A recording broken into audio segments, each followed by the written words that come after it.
Sevgili seyirciler, değerli konuklar, MA TV'nin izleyicileri merhabalar. Sizlere selam dolu saygılarımızı ve sevgilerimizi iletiyoruz.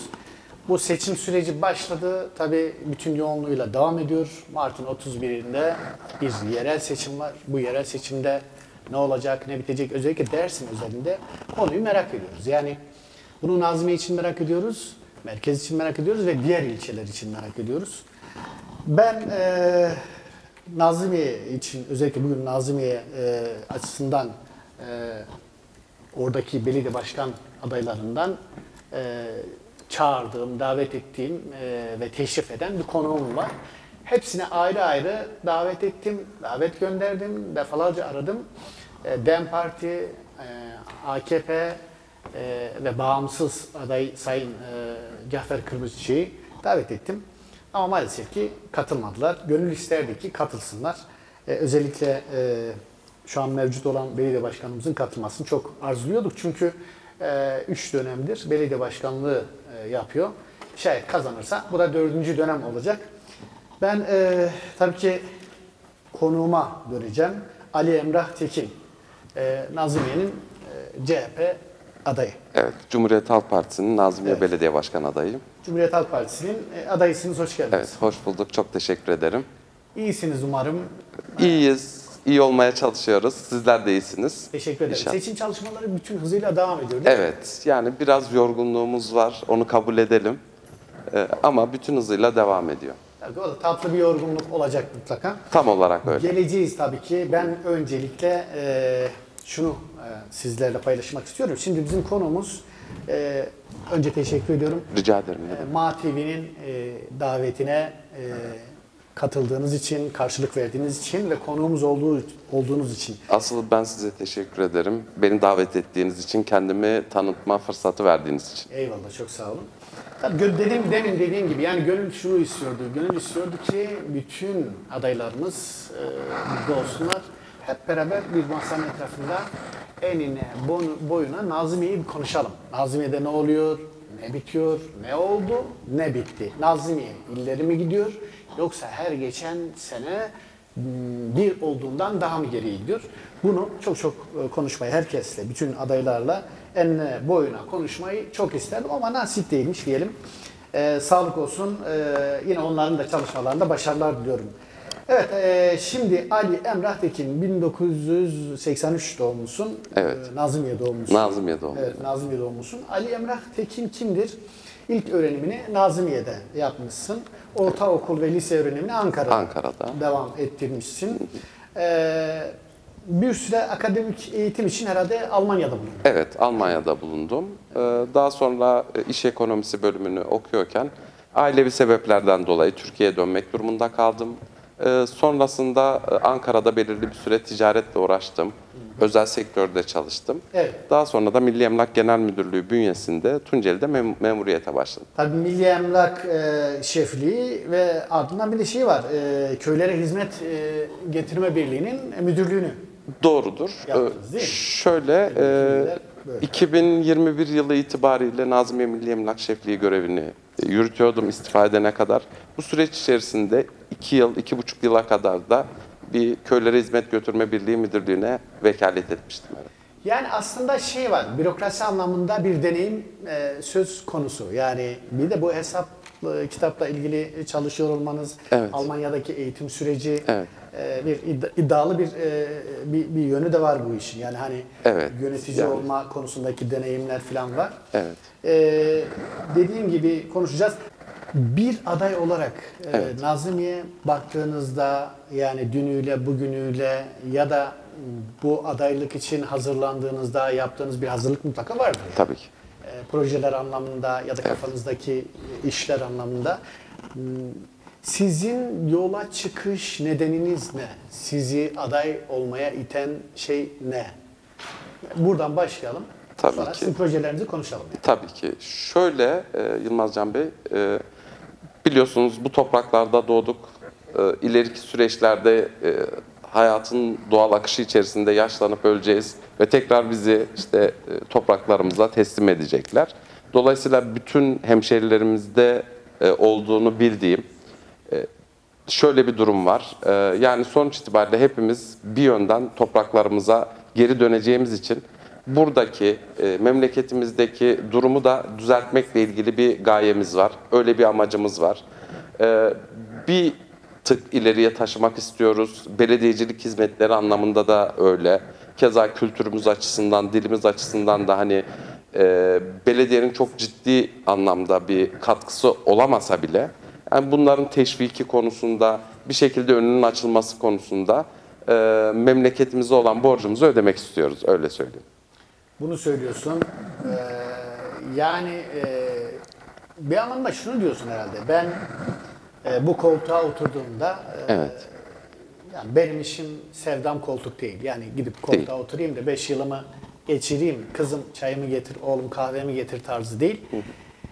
Var olan yani başkan profilinin dışında hani şunu böyle ortaya koyabileceğin şey ben kardeşim böyle çalışacağım filan diyebileceğin şey mutlaka tasarlamışsın kafanda bir şey var. Evet. Şöyle hani yönetimsel açıdan şöyle bir planımız var. Biz düzenli toplantılar yapmak istiyoruz. Yani vatandaşımızın da dahil olacağı, görüş ve önerilerini bildireceği düzenli toplantılar yapacağız. Seçildikten sonra şöyle hani seçim süreciyle ilgili şöyle bir şey söyleyeyim izninizle. Bu süreçler tek başına bir adayın yürütebileceği süreçler değil. Size destek olan, sizin yanınızda olan, sizi oylarıyla destekleyen, sizi canı gönülden destekleyen insanlar oluyor. Ve sonuç itibariyle siz bu süreci Nazımiyeliler sayesinde başarmış olacaksınız. Bütün adaylar için, başarılı olanlar açısından söyleyeyim. Yani bütün adaylar için geçerli. Dolayısıyla belediyeyi yönetirken de tıpkı seçim döneminde nasıl ev ev, hane hane geziyorsak, nasıl insanların fikirlerini alıyorsak, bu süreci aynı şekilde devam ettirmek istiyoruz. Yani sadece seçim dönemlerinde değil, hem vatandaşımızı belediyeye davet ederek bir anlamda yönetime katkı sunmalarını isteyeceğiz. Hem biz de atıyorum bir mahalleyle, bir sokakla ilgili herhangi bir işlem yaptığımızda o sokağın, o mahallenin sakinlerini ziyaret ederek ortak bir yönetim anlayışı geliştirebileceğimizi düşünüyorum. Güzel. Şimdi şunu söylemek istiyorum Emrah Bey. Buyurun. Nazımmiye avuç içi kadar bir yer. Çok haklısınız. Ama ben mesela orada Nazımmiye'de yatılı okul okudum.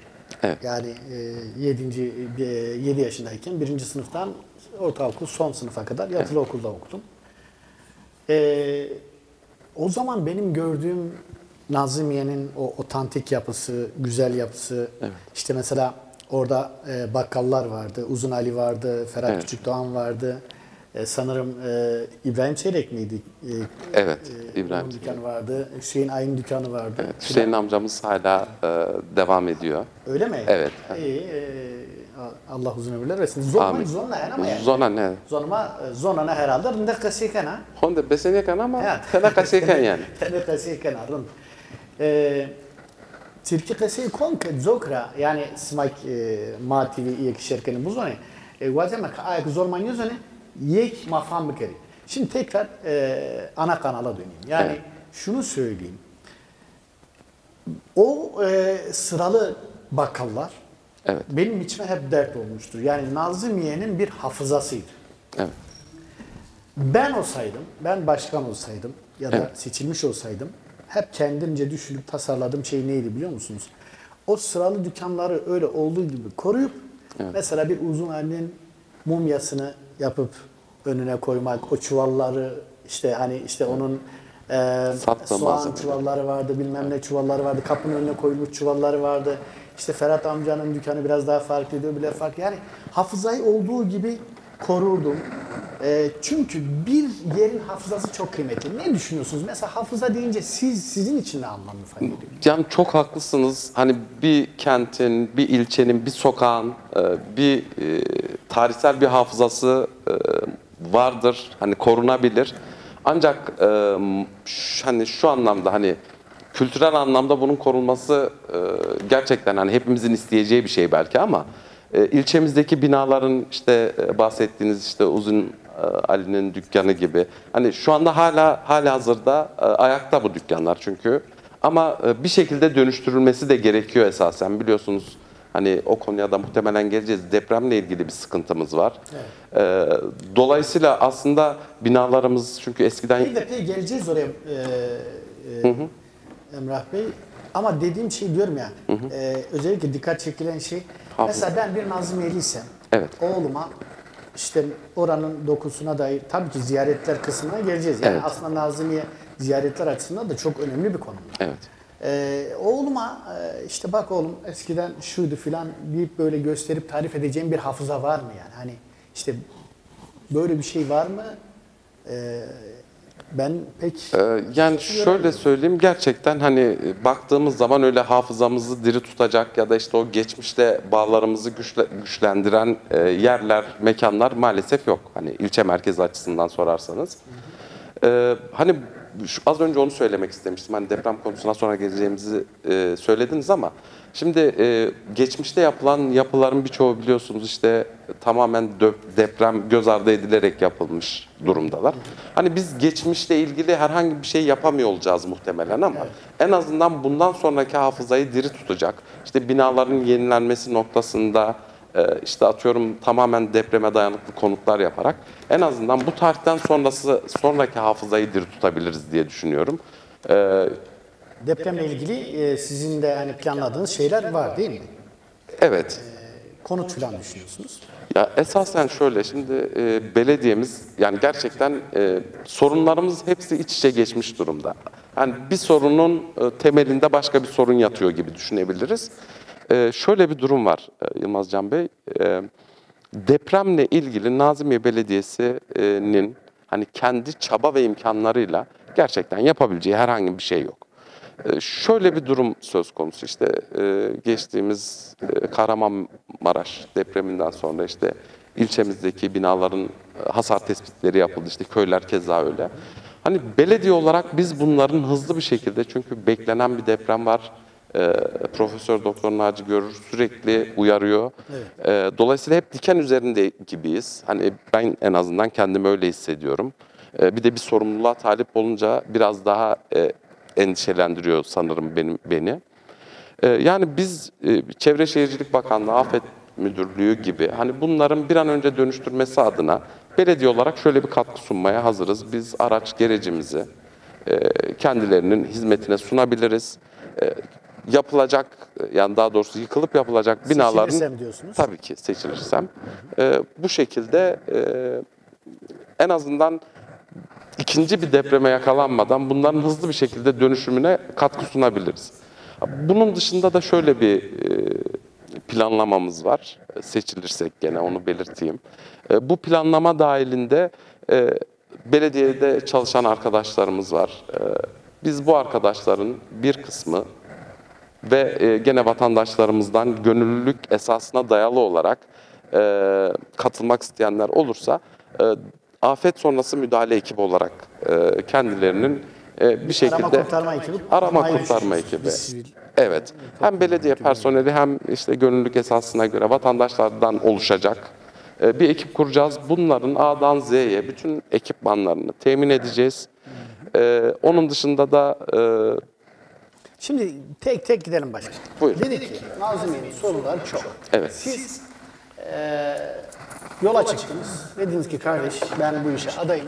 Evet. Tamam mı? Ben Nazımmiye'nin sorularını çözerim dediniz. Yani Evet. yola çıkış nedeniniz bu. Evet. Nazımmiye'de dedik mesela bir deprem problemi var, deprem gerçeği var dedik. Evet. Sonrasında zaten en baş sorunlardan bir tanesi istihdam sorunu. Evet. Değil mi? Yani mesela belediyenin de bu anlamda yaşadığı sıkıntılar var. Yani maalesef, bilmiyorum evet. şu an tabii ki siz mutlaka bunların araştırmasını yapmışsınız. Evet. Belediyenin istihdam ettiği çalışanlarına maaşlarını rahatça ödeme şansı var mı? Ödeniyor mu? Bir, belediyenin istihdam konusu. İkincisi de Nazımmiye'de yaşayan zaten topu 1300-1400 civarında bir nüfusa Doğrudur. sahip, değil mi? Evet, evet. O kadar bir nüfusu var. Avuç içi kadar bir yer. Çok haklısınız. Öyle. Bir de ilçenin genel istihdamı var. Yani mesela bize bunu anlatır mısınız? Belediyenin iş istihdamının durumu nasıl? Evet. İlçenin istihdam durumu nasıl? Ve siz seçilirseniz şayet sizin burada ortaya koyacağınız projeler neler? Evet. Öncelikli olarak şunu söyleyeyim. Bildiğimiz kadarıyla tabii hani birebir çok emin olmamakla beraber diyeyim, hani net bir şey söylememekle beraber yaklaşık 2024 yılı itibariyle belediyeye İller Bankası'ndan ayrılan pay 400 bin lira civarında, 410-420 bin civarında bir tutarda. Halihazırda belediyenin kadrolu personeli açısından söyleyeyim, bunların maaşlarını bile karşılayamayacak düzeyde. Yani esasen bizim belediyemizin temel sorunu kaynak sorunu. Yani bir şekilde bir kaynak oluşturmak gerekir. Belediyenin kendi kendine yatırım yapabilir bir hale gelmesi için. Normal personelin dışında da gene işte belediye şirketi üzerinden alınmış arkadaşlarımız var. Bu arkadaşlarımızın da gene işte bir şekilde istihdama dahil edilmiş olmakla birlikte onların da sorun yaşadığıyla ilgili bilgiler geliyor, söylentiler var. Yani maaşlarını alamadıkları noktasında açıkçası. Tabii hani bunu birebir bilmediğimiz için çok dillendirmek de istemiyorum esasında. Evet, yani hani yanlış bir şey de söylemek istemiyorum. Tabii ki sorabilirdik. Elde ederdim. Aynen öyle. Hani böyle bir durum var.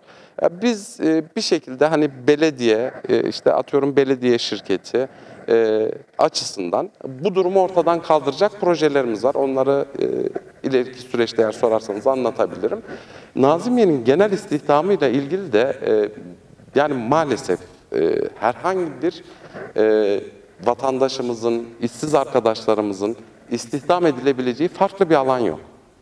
Yani maalesef yani herhangi bir fabrikamız ya da herhangi bir üretim yapan bir tesisimiz olmadığı için maalesef hani istihdam anlamında işte belediye dışında işte zaman zaman İşkur bünyesinde işe alınan arkadaşlar var belirli zaman aralıklarında.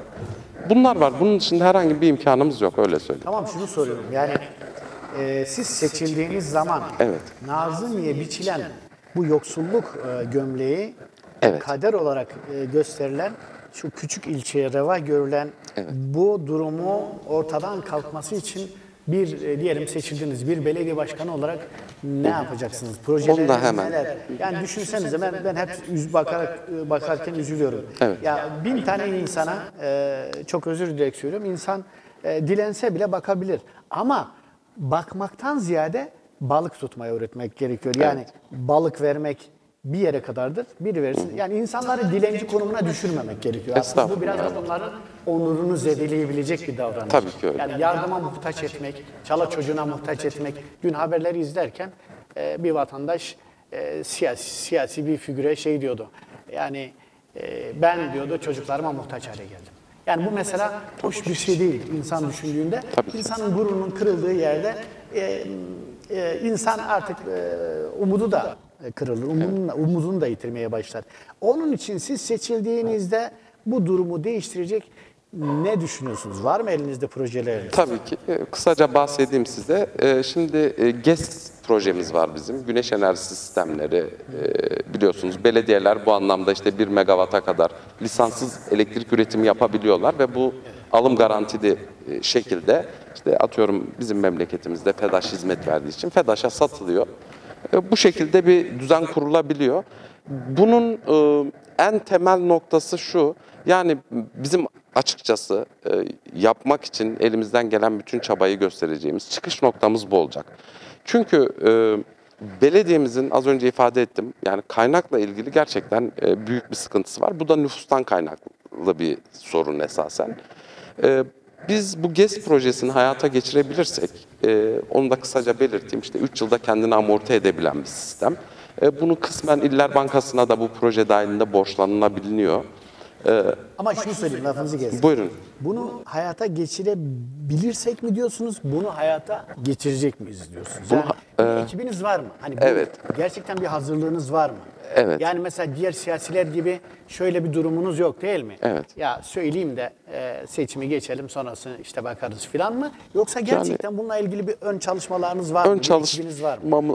Ön çalışmamızı yaptık. İşte atıyorum bunun Avrupa menşeili olanı var mesela, işte daha yüksek maliyetle kurulabilen, işte yine Aselsan vesaire yanlış hatırlamıyorsam onların ürettiği sistemler var. Yani gerekli araştırmayı yaptık. Şöyle söyleyeyim, hani fizibilite dediğimiz işte ekonomik maliyetiyle ilgili yani bir çalışmalarımız oldu. Ancak hani şunu da ifade edeyim, bu işi birebir gelip burada kontrolünün yapılması, fizibilitesinin işte kağıda dökülmesi işlemi için öyle bir işlem gerçekleşmedi. Biz seçildikten sonra ancak bunu yapabiliriz. Evet. Dolayısıyla ön çalışmamızı yaptık. Uydu üzerinden işte ilgili şirkete Nazımmiye'nin konumunu, güneşi alacak yerler, işte hazineden bu yerlerin tahsisi. Bunlar merak ediyorum. Tabii tabii. Bunların hepsiyle ilgili bir çalışmamız oldu. Somut olarak bu hazırlığınızı yaptınız. Evet. Ara ara keseceğim çünkü çok Tabii, tabii. heyecanlıyım. Gerçekten de siz de aferin. Yani adam şimdi Ben oturtmuş sizden- oraya da kendisi daha çok konuşur. Estağfurullah, ben Olmasın. sizden daha çok heyecanlıyım. İlk Hayır, defa çünkü şöyle, bir söyleşiye Nazımmiye katılıyorum. Gerçekten de benim için çok çok değerli. Hepimiz için öyle. Hepimiz için. Tabii adaysınız çünkü sizi rahatsız eden bir takım şeyler vardır. Üzen bir takım şeyler Evet. vardır. Ve kendinize dert ettiğiniz bir takım şeyler olduğu için Evet.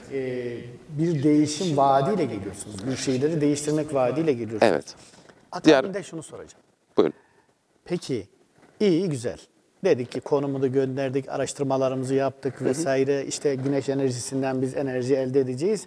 Bize yeteni kullanacağız, gerisini de FEDAŞ'a satacağız. Esasen ben tamamlayayım isterseniz. Tam olarak öyle olmuyor. Üretilen bütün elektrik doğrudan işte ilgili şirkete satılıyor. İşte belediyenin şirkete olan borcuyla ilgili kısmı mahsup ediliyor. Mahsup edildikten sonra tutarın tamamı, yani arta kalan tutarın tamamı kaynak olarak belediyenin bütçesine aktarılmış oluyor. Bu da yaklaşık şu andaki İller Bankası'ndan belediyeye aktarılan tutarın yaklaşık iki katı kadar. Yani eğer böyle bir şeyi hayata geçirebilirsek ne halihazırdaki işte kadrolu personelin, ne şirket bünyesindeki arkadaşların maaşlarının aksamasıyla ilgili bir durum, en azından bu durumu ortadan kaldırmış olacağız. Aynı zamanda da bu istihdamla ilgili konuya tekrar geri dönmek durumunda kalıyoruz. Bu sistem hayata geçtikten sonra en kötü ihtimal 2 tane elektrik mühendisi, işte 4 tane tekniker, teknisyen vesaire. Onun dışında işte orada sürekli güvenlik bulunması gerekiyor. İşte bu dönüşümlü çalışabilecek en az 6 tane güvenlik. Oranın temizliğiyle ilgili, panellerin temizlenmesi vesairesiyle ilgili ayrıca personel istihdam edilmiş olacak. Orada da ayrıca bir Evet. personel istihdamı var. Güzel bir şey. Evet. Tabii açılımı neydi? GES, güneş enerjisi Enerjisi sistemleri. sistemleri, evet. Yani gerçekten de günümüzde Temiz bir enerji aynı temiz zamanda. bir enerji üretilip satılıp pazarlanabilir. Bu Avrupa ülkelerinde oldukça Yaygın, yapılan evet. yaygın. İşte merak ettiğim şey de siz bunun finansmanını yani bu kurulumun finansmanını nereden bulacaksınız? Şimdi az önce hani üstünkörü bir fizibilite yaptırdığımızdan bahsetmiştim. Bu tarz bir sistemin, yani 1 megawata kadar elektrik üretecek bir sistemin kuruluş maliyeti, işte yerli yabancı ayrımı olmakla birlikte işte yaklaşık işte 400 bin dolarla 500 bin dolar arasında değişen bir şey. Bunun yani bugün çevirsek, ortalama 30 liradan hesaplarsak eğer yaklaşık işte 13-12 milyon, 15 milyon arasında gidip gelen bir şey olacak. Ya ben şuna inanıyorum açıkçası. Kısmen İller Bankası'na da borçlanabileceğiz. Hani öyle bir avantajımız da olacak bununla ilgili. Ancak ben hiç borç olmadan, yani doğrudan belediyenin bütçesine katkı gelecek şekilde ilk önce bütün planlamamı o minvalde yapacağım. Bunun için de biliyorsunuz, az önce siz de bahsettiniz. Gerçekten hemşehrilerimizin Nazımmiye ile gönül bağları çok sıkı. Özellikle dışarıda olan, gerçekten ekonomik düzeyi çok iyi olan iş adamlarımız insanlarımız var. var, değil mi? Evet. Yurt dışında yaşayan hemşehrilerimizin de buna katkı sunmak isteyeceklerini düşünüyorum. Peki bağ kurduğunuz, ya bak işte seçilirsem, bak seçilirsem Evet. bana söz vereceksin diye konuştuğunuz, netleştirdiğiniz iş insanlarımız var mı? Yani hani ön görüşmeler yaptıklarınız var mı? Size Şimdi- bu konuda destek verme sözü veren iş insanlarımız var mı? Şöyle söyleyeyim, şimdi halihazırda belediye başkanı olmadığımız için hani bu tarz bir talepte bulunmamız bence hani nacizane fikrim çok hoş karşılanmayacaktır Ama diye kontağınız düşünüyorum. olan insanlar var Tabii ya. ki kontağım sizi olan, kırmayacak, size değer aynen veren öyle. insanlar, iş insanları Yine var, mevcut yani. tabii ki. Evet. Yurt Çok dışındaki derneklerimiz, işte Tunceliler Derneği, Nazımiyelilerin kendi oluşumları var. İşte yine Alevi dernekleri var. Hani buralara projemizi sunarsak, çünkü biliyorsunuz yakın zamana kadar memleketimizdeki en ciddi sorunlardan biri de barajlardı. Yani bu tarz sistemlerin artması durumunda gerçekten hani belki halihazırda temiz bir enerji üretiliyorken ikinci bir seçenek olarak doğayı tahrip eden bir barajın yapılmasının da önüne geçebiliriz. Belki diğer belediyelerimiz de aynı şekilde temiz enerjiden faydalanmak isterler. Bunun katkısını gördükleri zaman onlar da ilerleyen süreçlerde kendi projelerine dahil edebilirler. Dolayısıyla hani finansmanın noktasında iş adamlarımızdan da destek alabiliriz. Şöyle söyleyeyim, işte biliyorsunuz şu anda Cumhuriyet Halk Partili belediyeler yönetiyor. Türkiye'nin hemen hemen tamamını. Büyükşehir belediyeleri var. Evet. Tabii 31 Mart'tan sonra durum ne olur? Yani ben bu seviyenin korunacağını düşünüyorum. Öyle Olursa söyleyeyim. şayet. Yani Evet. çok güzel bir noktaya geldik aslında. Evet. Benim de burada daha önce Genel Başkanınız Sayın Özgür Özel Kamer Genç anmasına katıldığımda Evet, ben de orada. Ben de Sayın Özgür Özel'e dönüp şunu söylemiştim. Demiştim ki geliyorsunuz Kamer Genç'e değer veriyorsunuz. Bunu söylüyorsunuz en azından ki inanıyoruz hadi değer verdiğinize. Bu ilçeyi yılda bir kere ziyaret ediyorsunuz ama sizden bir ricamız var. Bu ilçeye dokunun. Yani bilmiyorum belki de şey mi gerekiyor yani istemeyi bilmek mi gerekiyor ya da daha geniş vizyonlu mu istemek gerekiyor? Çünkü eğer Kamer Genç'in bir değeri varsa Evet. ya da Kılıçdaroğlu'nun bir değeri varsa Evet. zaten şunu söyleyeyim mesela Sayın Kılıçdaroğlu aslında elinde çok büyük bir yetki vardı. Evet. Ama ben bunu söylemekte beis görmüyorum. Yapıcı bir politikacı ama maalesef ilçesine dokunamadı. Yani öyle de bir eksiklik. O eksiklik birey olarak yani hem MA TV'nin genel sanat yönetmeni olarak bunu söylüyorum hem de vatandaş Yılmaz Can olarak söylüyorum. Evet. Bu bizde bir rahatsızlık ve üzüntü yarattı. Siz kendi genel başkanınız başta olmak üzere büyükşehir belediyeleri seçilirse ve şayet alınırsa yani oradaki insanlara ya madem değer veriyorsunuz kardeşim buyurun diyebilecek misiniz? Tabii ki diyebileceğiz. Yani onunla ilgili hiçbir kuşkumuz yok. Az önceki değerlendirmenizle ilgili de bir şeyler söylemek isterim. Yani Kemal Bey'in ilçeye katkı sunmaması ile ilgili yani o aşağı yukarı bu manaya gelecek bir şey söylediniz. Kemal Bey yani siz de en az benim kadar iyi biliyorsunuz ki Türkiye'de işte hemşericilik, torpil vesaire bu durumlarla mücadele etmiş ve işte adalet yürüyüşü gibi bir yürüyüş başlatmış bir lider. Çok temiz, Türkiye toplumunun hatta dünya kamuoyunun takdirini kazanmış bu anlamda bir genel başkandı. Dolayısıyla Kemal Bey'in doğrudan Nazımiye'ye, doğrudan işte atıyorum kendi köyüyle ilgili İlçesini bile kaybediyor söyleyebilirim. filan tarzı. Evet. Yani böyle bir kaygısı olduğunu düşünüyorum. Ama hani bunun yanı sıra da şunu söylemekte fayda var. Şimdi hiçbir büyükşehir belediyesi ya da işte hiçbir genel başkan, hiçbir genel başkan yardımcısı gidip bir şey istediğinizde bunu temellendiremediyseniz, yani orada vatandaşa katkı sunacak, orada vatandaşın lehine olacak durumu doğru analizlerle, doğru projelerle anlatamazsanız katkı sunmaz. Evet. Yani bu da çok önemli bir durum. Yani işte atıyorum Nazımiyedeki işte alt üst yapı sorunu var mesela. Yani en azından işte ilçeden aşağı inerken Mezarlık Tepesi'nden falan hani bir ilçeye girildiğinin bile çok anlaşılamadığı bir durum var. Dolayısıyla hani iyi projelerle gidildiği takdirde insanları ikna edebileceğimizi düşünüyorum. Az önce yurt dışında işte GES'le ilgili işte oradan da bir kaynak bir şekilde bağış yoluyla belediyemize, işte oradaki hemşehrilerimizden de bir kaynak temin etme gibi bir planımız olduğunu söylemiştim. Ama biz bunu çok doğru anlatamazsak, biz bunun işte belediyeye katkısını öncelikli olarak anlatacağız. Daha sonra belediyeye asıl katkısının ekonomik katkı dışında belediye kendi kendine yatırım yapacak hale getirmesi olduğundan bahsedeceğiz.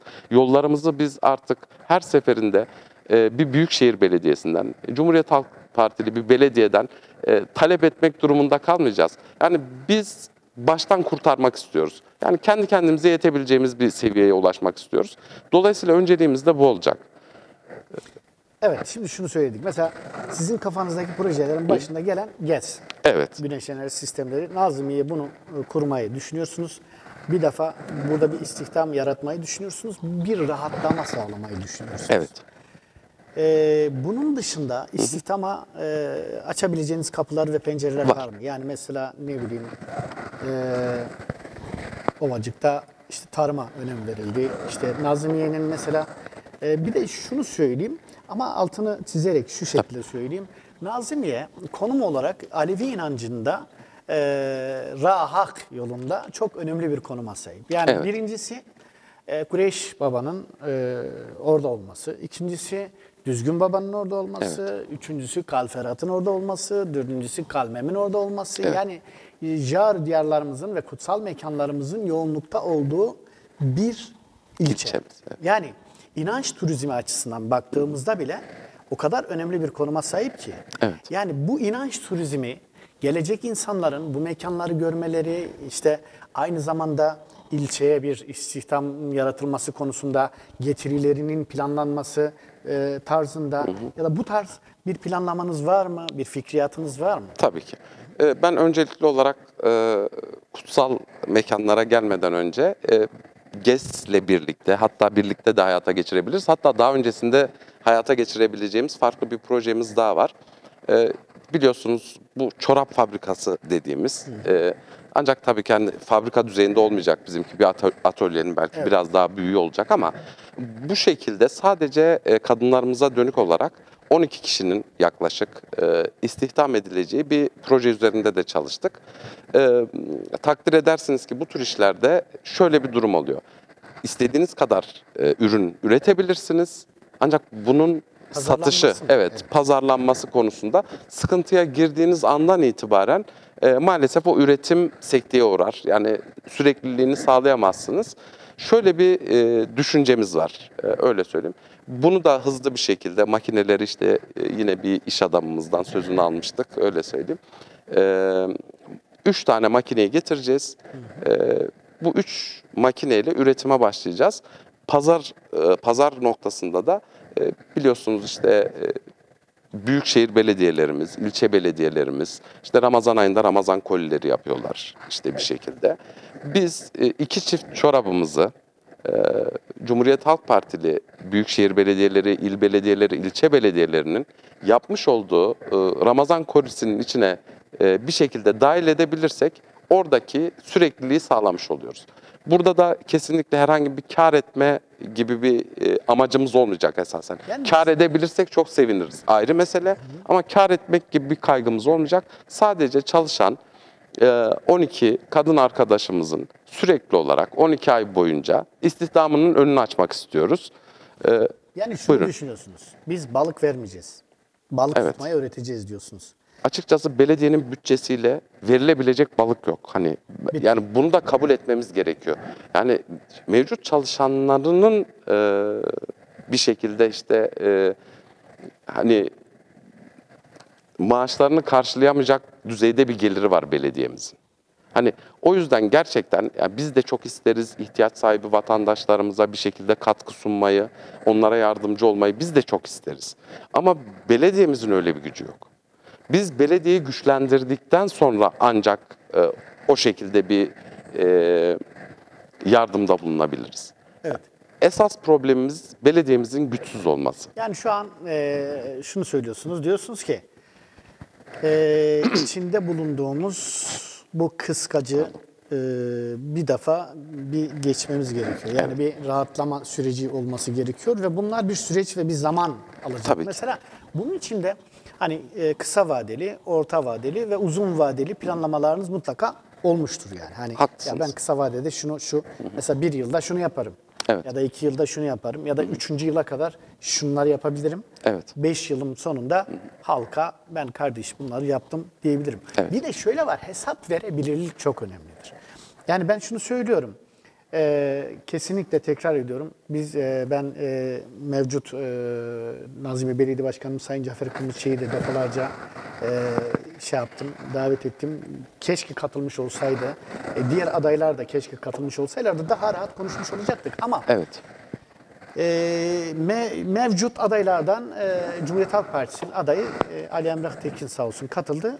Mecbur dinleyeceğiz, onu dinleyeceğiz. Zaten şunu yapamazdık. Hani ya katılan bir tek aday var, onun için bunu iptal edelim deseydik Ali Emrah Tekin beyefendiye de haksızlık etmiş olacaktık. Estağfurullah. Nasıl ki onların ya katılmayacağız filan demelerini biz olgunlukla karşıladıysak, saygı duyduysak Ali Emrah Tekin Bey'in de hakkını, hukukunu korumak için kendisiyle sohbet etme sözü vermiştik. Çok teşekkür sohbetimizi gerçekleştirdik. Hatta merkez belediye adayları için de MATV olarak böyle bir çağrıda bulunmuştuk.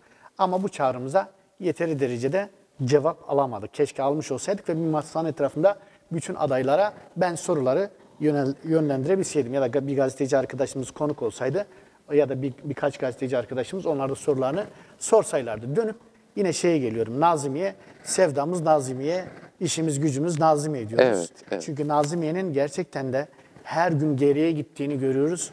Maalesef, Bu evet. bizde rahatsızlık yaratıyor. Ben de bu ilçenin sanatla uğraşan, edebiyatla uğraşan, kültürüne, diline ömrünü vermiş bir adam olarak söylüyorum bunu. Evet, biliyorum. Dediniz ki biz evet bu kıskacın içerisinden bir Nazmiye çıkaracağız. Evet. Peki Nazmiye'de Allah aşkına şunu sormak istiyorum. Buyurun. Yani Nazmiye'de aday olmak Evet. kolay bir şey mi? Ya da handikapları var mı? Zorlukları var mı? Mutlaka sahadasınız, çalışıyorsunuz. Evet. Ne gibi zorluklarla karşılaşıyorsunuz? Yani esasen Nazilli'de aday olmak çok zorlu bir süreç değil. Ancak herhangi bir siyasi partinin adayı olmak istiyorsanız, hani bununla ilgili belirli zorluklar var açıkçası. Hani bunları aşmak durumunda kalıyorsunuz. Ama ilçemiz zaten küçük bir yer. Dediğim gibi işte 1400 küsur nüfusu olan, yani 1500 bile tam değil. Dolayısıyla herkesin birbirini yakinen tanıdığı, birbirinin üzüntüsünde de, işte sevincinde de yanında olan küçük bir toplumuz. Dolayısıyla 1400 dediğimizde dışarıdan gelen memuruyla, şuyla buyla değil mi? Yani Tabii ki. Normalde yerli nüfus ne kadar? yaklaşık 900 küsur, 1000 civarında. Evet. Civarında. Evet. Tabii onlar da bizim hemşerilerimiz. Tabii Şu anda ki, Nazilliye'de ayıp anlamda ikamet ediyor. söylemiyoruz. Yok, biliyorum sizin öyle söylemediğiniz için. Ben sadece meramımı anlatmak için söyledim. Yani böyle bir durum var. Dolayısıyla herkes iç içe. Birbirimizi tanıyoruz.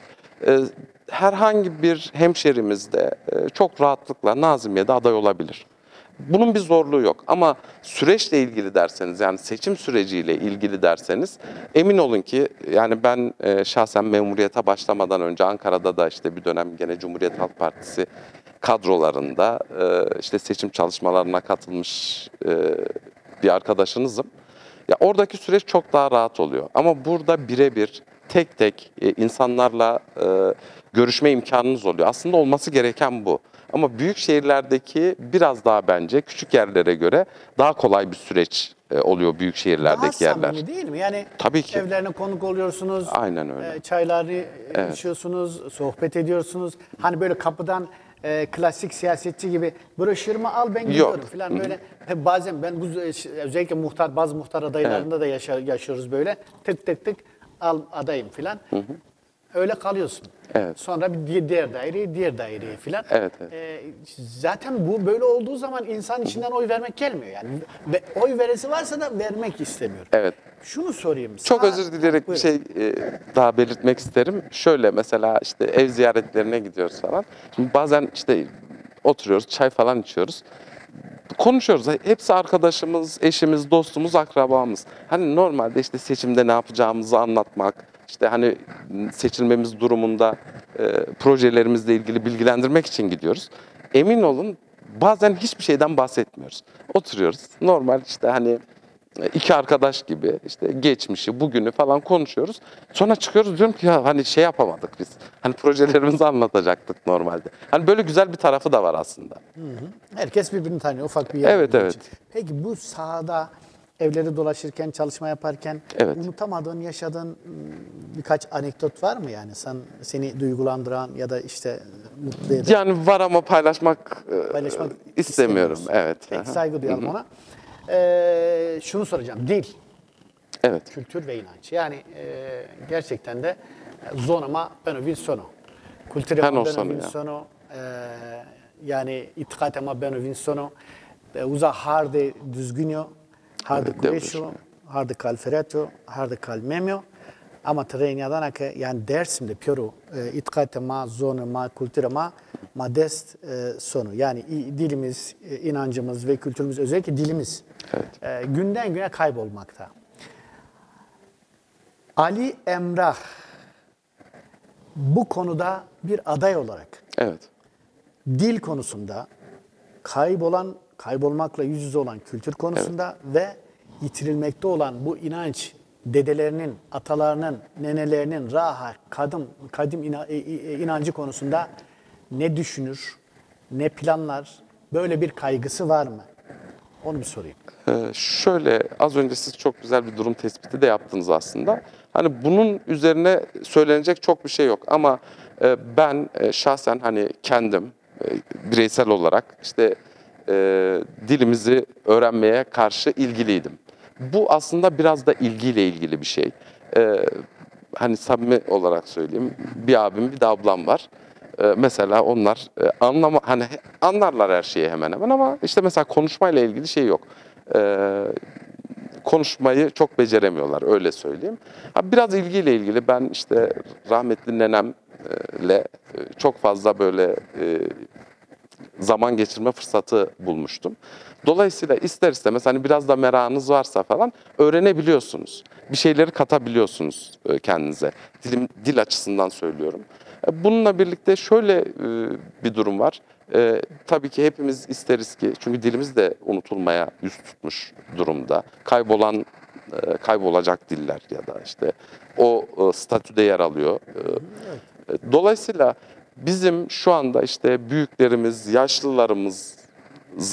yaşlılarımıza sıkı sıkıya bağlanmamız gerekiyor. Bir şekilde istekli olmamız gerekiyor ve öğrenmemiz gerekiyor. Yani bu bireysel ilgi olmadığı sürece maalesef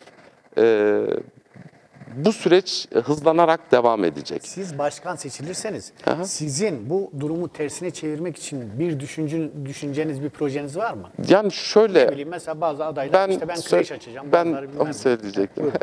Yani en mantıklısı işte belediye bünyesinde açılacak bir kreşle işte küçükten itibaren hani muhtemelen tamamen o kreş seviyesinde dili öğrenecek durumlar olmayacak ama en azından o temeli almış olacaklar.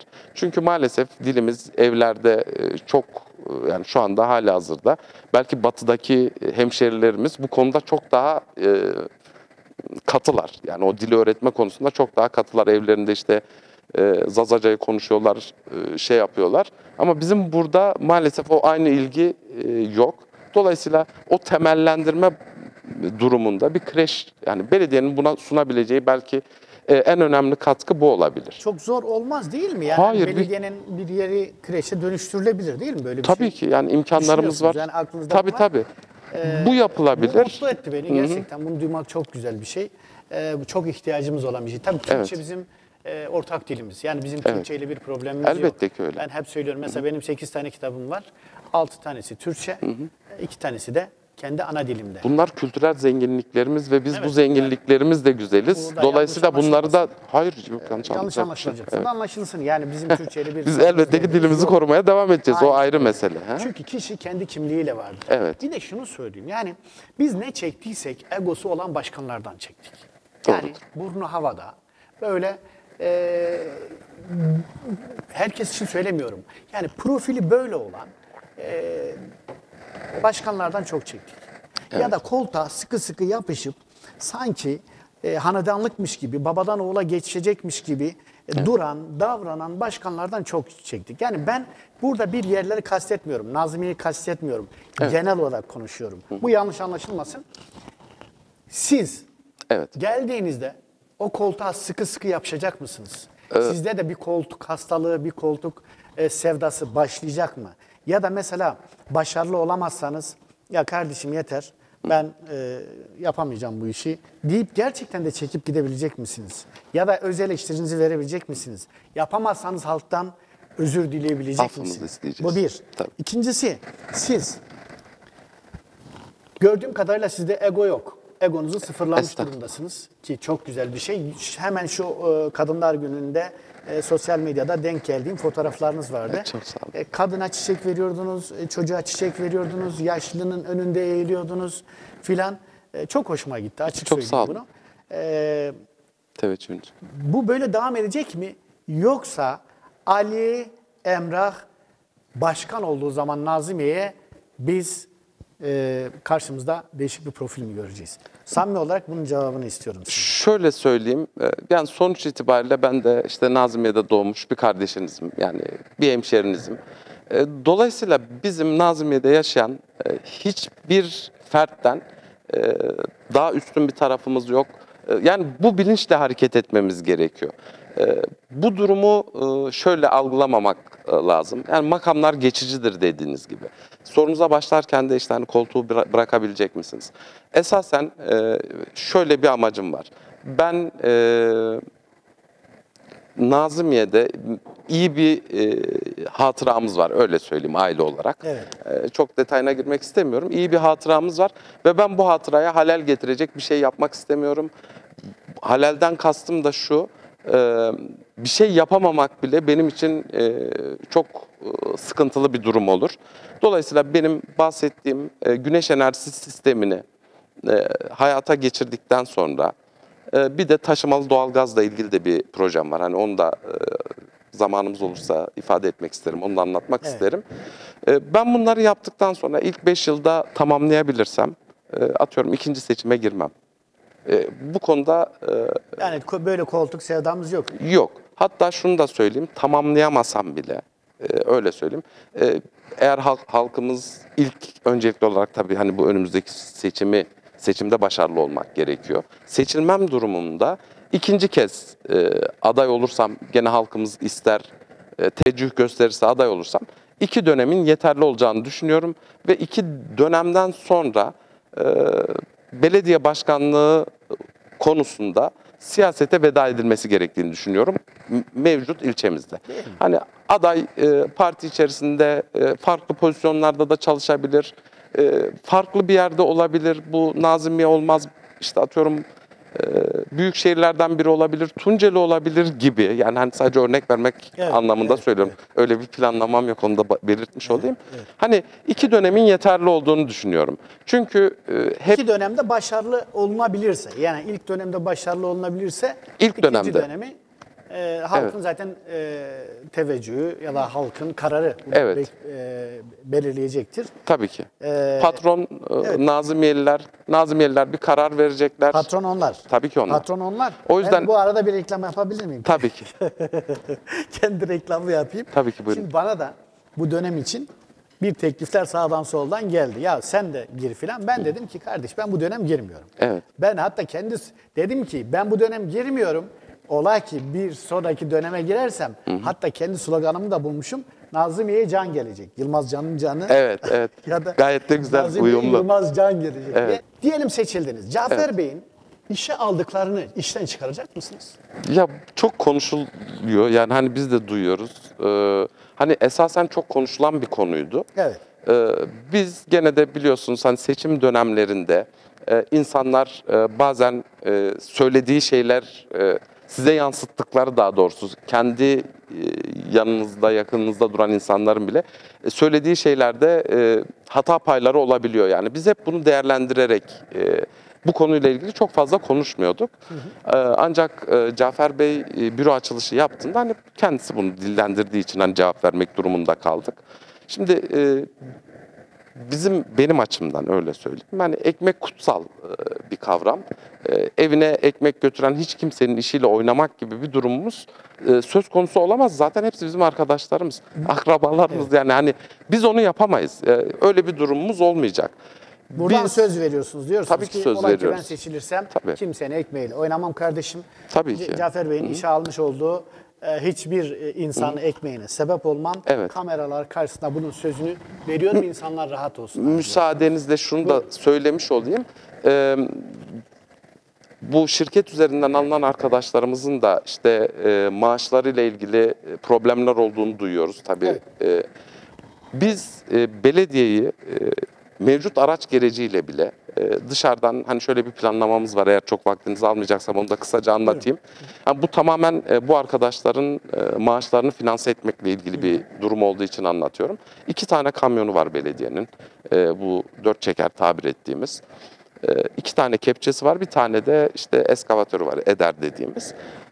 Biz Cumhuriyet Halk Partili belediyelerden bunların sayısını arttırmak için belediyelerle iletişime geçeceğiz ve bunların sayısını kolaylıkla arttırabiliriz, onu söyleyeyim. Evet. Atıyorum 4 kamyon yapacağız, işte 4 kepçe yapacağız, 2 tane de eskavatör yapacağız. Bunlardan birer tanesini belediyede vatandaşımızın işlerini görmek üzere bulunduracağız. Geri kalan kısmını da çok basitinden örnek vermek için söylüyorum. İşte Nazımmiye yolu var. Evet. Biz buraya kiralarsak bir de tabii bu arkadaşlarımızı şöyle de bir mesleki eğitime tabi tutmamız gerekiyor. Atıyorum şu anda çalışan arkadaşlarımızdan kamyon ehliyeti olanlar var mı yok mu? Eğer işlerinde varsa öncelikli olarak onları değerlendireceğiz. 4 kamyonumuz varsa eğer biz 8 tanesine yine belediye bütçesinden karşılanmak üzere kamyon ehliyeti aldıracağız. İşte 4 kepçemiz, 2 eskavatörümüz olduğu zaman da işte 6 kişi. Toplamda 12 adet arkadaşımızı da işte kepçe operatörlüğü kursuna göndermiş olacağız. Dönüşümlü çalışabilmelerini sağlayabilmek adına. Evet. İşte Nazımmiye yolu biter, başka bir yerde farklı bir projede çalışırlar. Giderler bir hafta şantiyede kalırlar. Sonra buradan arkadaşlar onların yerine gider. Onlar geri gelir. Yani yaklaşık bahsettiğim 3 kamyonun, 3 kepçenin, işte bir tane de eskavatörün, şöyle söyleyeyim size, bir yol inşaatında en basitinden 6 ay çalıştırılıyor olması, yani bir şekilde mevcut arkadaşlarımızın yaklaşık 2 yıllık maaşlarını karşılıyor. Güzel, evet. Yani bu da sizin bir planlamanız, düşündüğünüz bir şey. Tabii, yoksa hani bahsettiğim gibi belediyenin mevcut bütçesiyle kadrolu personelin maaşı bile tam ödenemiyor. Yani çıkış arıyorsunuz. Evet, biz Çıkış tamamen arıyorsunuz. çıkış arıyoruz. Nazımmiye'nin çevresini değiştirmek için, Nazımmiye'nin kaderini değiştirmek için Çok bu işe haklısınız. talipsiniz ve çıkış arıyorsunuz. Yani Şunda- önce bu. Bizim Evet. finansal ihtiyacımız var diyorsunuz Evet. ve bunun için de çıkış arıyorsunuz. Çıkış aramak, rahatsız olmak bu konuda çok kıymetli bir şey. Evet, Buyurun. şunu da hani belirteyim tabii ki. Seçilmemiz durumunda elimizde sihirli bir değnek de olmayacak. Yani biz vurup her şeyi bir anda düzeltemeyeceğiz. Bu bir süreç olacak. Yani 6 aylık süreç, tabii belediyenin şu anda şeyini de bilemiyoruz. Yani finansal durumunu da bilemiyoruz. İşte borç nedir, gelir nedir, hani birebir bilemiyoruz. Sadece duyduklarımız var. Hani o yüzden hep böyle temkinli konuşmaya çalışıyorum. Hani bunları göreceğiz. Biz önce bu durumları aşağı yapacağız. Yani gene arkadaşlarımızın maaşları aksayacak ama çalışmaya devam edecekler. Öyle söyleyeyim. Şunu söylüyorsunuz, diyorsunuz ki kardeşim ben klasik politikacı tipi değilim. Değilim. Hayat Çok şey satmak vaat istemiyorum. ederler. Evet. Ya nasılsa kazanayım da sorun değil. Evet. Bunu yapacağım, şunu yapacağım, bunu getireceğim, şunu Evet. yapacağım filan. Benim diyorsunuz öyle şeylerle işim olmaz. Ben yarın öbür gün bu halkın yüzüne bakabilecek yüzüm olsun. Yapabileceklerimi söylüyorum. Hiç yalana dolana gerek yok. Evet. İşim de olmaz diyorsunuz. Şunu da belirteyim, Evet, buyurun. kısaca, sizi çok bölmüş oldum ama şöyle bir durum var. Yani hayal satmanın doğru olmadığını düşünüyorum. Gerçekten hem belediyemiz hem hemşerilerimiz gerçekten hani yoksul bir toplumuz biz. Dolayısıyla ihtiyaçlarımız da hep ekonomik anlamda şekillenmiş. Dolayısıyla işte herhangi bir arkadaşımız işte ben seni işe alacağım diyerek onun o ekonomik çıkmazını bir şekilde suistimal etmek çok nasıl söyleyeyim size, doğru bulmadığım bir şey. Siyasetçiler yalan söylerler. İşte hani bunu söylemem ne kadar doğru oldu bilmiyorum ama hani söylerler, biraz esnetirler, Yani olduğundan Türkiye farklı. gerçeği, Evet. yani herkes Çünkü için ben demiyorum kendim de aynı anda siyasetçi olduğum için hani bir oksimoron öyle oldu. değil Evet. ama yani Yani böyle bir durum var ama söylediğiniz şey birinin zaafını, birinin duygusunu suistimale yönelikse Bu gerçekten vicdanen Hoş değil. insanı, evet, yani ben mesela onu yapamıyorum. Yani vicdanen kendime hesap veremediğim takdirde adım bile atamam, yani öyle Hoş söyleyeyim. bir şey değil. Şunu söyleyeyim. Ben samimiyet kadar güzel bir şey yoktur. Che Guevara'nın bir sözü var, diyor. Gerçekçi ol, imkansızı başar. Yani insan var olan şartları gerçekçi bir şekilde ele alıp samimi davranmadığı sürece, hani diyorlar ya, çarşambaya yalan söyleyenin perşembeye yüzü karadır diyorlar ve bu şekilde ortaya çıkar. Yani hiç de önemli olan insanın bir toplum içerisinde onurlu duruşudur. Evet. Gerek başkan olsun, paşa olsun, padişah olsun, sıradan insan olsun. Çok haklısınız. Şunu söyleyeyim. Peki size oy vermeyenlere kızacak mısınız? Mesela diyelim size oy vermemiş vatandaşlarla karşılaştınız sokakta ya da selamınızı vermeyecek misiniz? Yok. Ne olacak? Yani bu alandaki değerlendirmeniz ne? Gerek size oy vermemiş, başka partilere vermiş vesaire. Tavrınız ne olacak? Yani herkesin başkanı mı olacaksınız ya da sadece size oy verenlerin başkanı mı olacaksınız? Yani şöyle söyleyeyim, hani soru bile, hani siz sorarken şey oldum biraz, hani bu yani siyasetin maalesef Türkiye'deki evrildiği nokta bu. Yani benden taraf olanlar, karşıda yer alanlar diye. Yani maalesef hani Türkiye genelinde nasıl böyle bir kutuplaşma, bir ayrım varsa, maalesef hani özelde, işte memleketimizde de, işte Tunceli'de de, Nazımmiye'de de bu tarz durumlar var. Ben şunu ifade etmek isterim. Hiç kimse kimseye oy vermek zorunda değil. Yani bunu çok samimi olarak söylüyorum. Şöyle bir şey olabilir. Yani bir arkadaşımız, işte diğer bir adayın benden daha iyi belediye başkanı olacağını, benden daha iyi hizmetler sunuyor olacağını düşünebilir. Bunda hiçbir problem yok. Bu benim ona karşı bir tavır almamı gerektirmez. Yani bu gerçekten samimi fikrim. O yüzden herkesin başkanı olmaktan hani kasıt gerçekten şöyle, yani oy verdi vermedi, biz bu ayrımı da yapmayacağız seçilmemiz durumunda.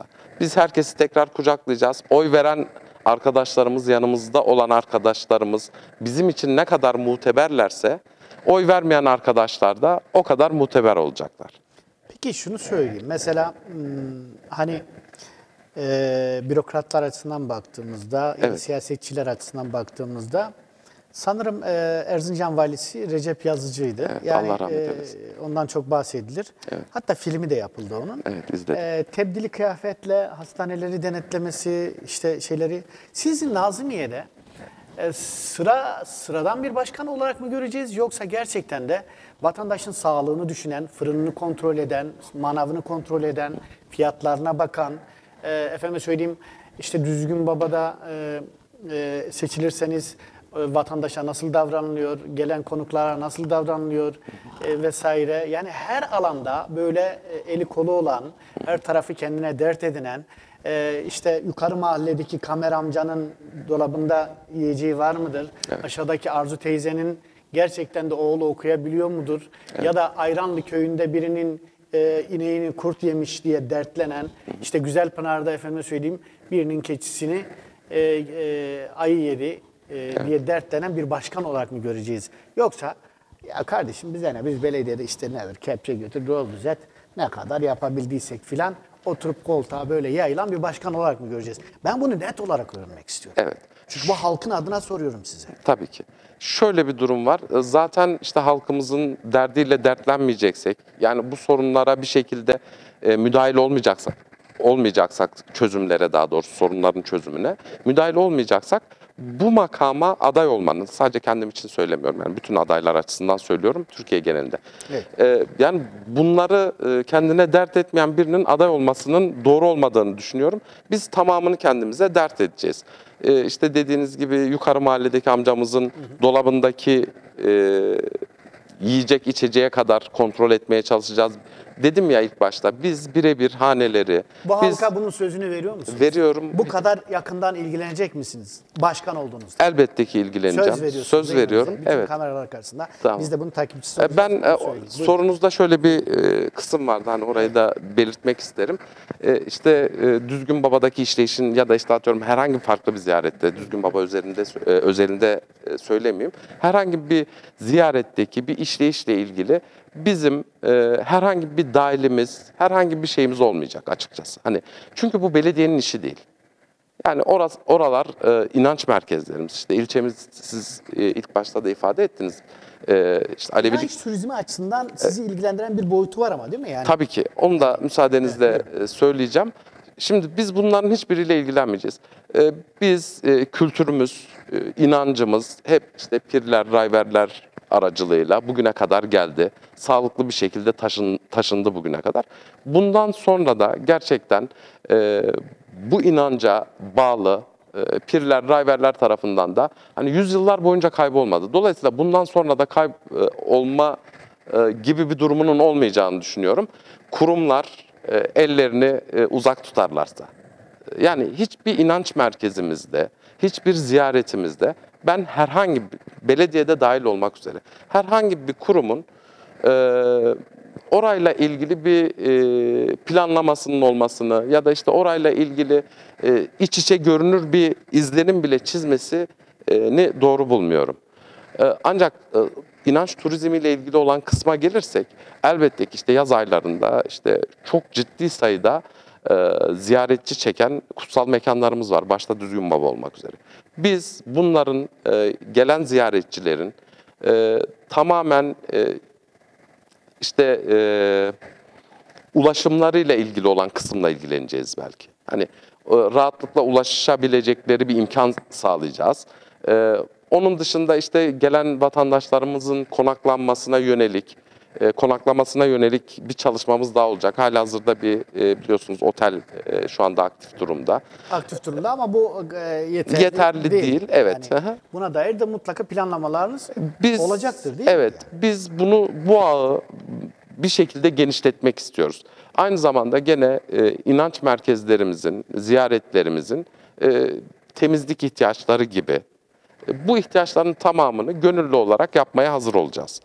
Bize söylemeleri yeterli olacak. Ziyaretin işte haftanın belirli günleri temizlenmesi gibi bir planlamamız da var. Ama onun dışında pirlere, rayberlere bırakmış olacağız. Yani biz onun dışında bizi ilgilendiren bir husus olmayacak. Oradaki işleyişle ilgili çünkü şeydir yani zaten işte bir şekilde düzgün işliyor. Yani şöyle söyleyeyim, bir kurumsallaşma olduğu zaman maalesef sıkıntıya biniyor işler. Yani o tamamen bugüne kadar nasıl geldiyse o şekilde devam etmeli diye düşünüyorum. Evet yani diyorsunuz ki bunu değerlendireceğiz. Bizim katkımız ne olacaksa belediye olarak katkımızı da sunmaya çalışacağız. Evet. Bir diğer konu da şudur. Merak ediyorum. Nazilliye'de insanlar akşam kaçta evlerine çekiyor? Çok erken. Kaç gibi? Yani hani karanlık çöker çökmez diyebiliriz yani. Öyle söyleyeyim. Tabii genç, şey değil mi? Yani tabii genç nesil var. Onlar evet, biraz daha geç gidiyorlar geç. ama. Sosyal yaşantı yok denecek düzeyde. Maalesef. Yani. Maalesef öyle. Mesela bir kültür salonu yok. Yani bir kültür maalesef evi yok. Bir tiyatro salonu yok ciddi bir anlamda. Bir kurs, bağlama kursu, gitarı bilmem neyinin verileceği bir kültür merkezi yok yani toplanılan. Ya da gidip evet, izleyebilecekleri bir sinemaları yok. Rahatça gezebilecekleri bir park, büyük park alanları yok. Ya evet, da gidip güzel bir yemek yiyecekleri bir sosyal tesisleri yok. Evet. Yani ne olur? Mesela hani belediyenin de ya kardeşim burada topu hepi topu 1000-1500 insan var. Evet. Bir sosyal tesis olsun. Efendime söyleyeyim. Gitsinler insanlar hafta sonu da olsa yani orada kendi aileleriyle bir yemek yemeleri bile, temiz bir yemek yemeleri tabii bile ki o kadar kıymetli ki ne bileyim.